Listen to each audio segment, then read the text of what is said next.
Bagong OFW ka ba? Huwag kang pumunta abroad kung hindi mo alam ang 5 tips na ito. Ito ang pwedeng makatulong sa iyo para hindi masayang ang oras at ang pera mo. Una, siguraduhing legit ang employer at ang agency. Bago ka pumirma ng kontrata, i-double check lagi ang employer at ang agency. I-verify sa DMW o sa embassy para maiwasan ang scam.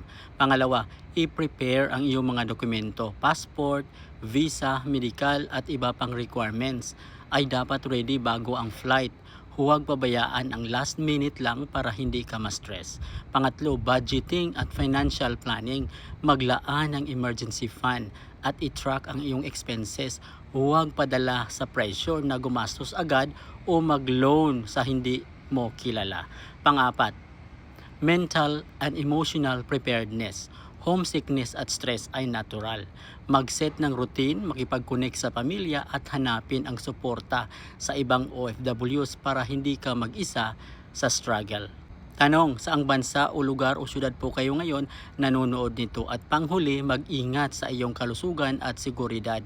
Bawal pabaya sa health. Alamin ang local health protocols, emergency contacts at workplace safety. Huwag rin basta-basta magtiwala sa strangers abroad.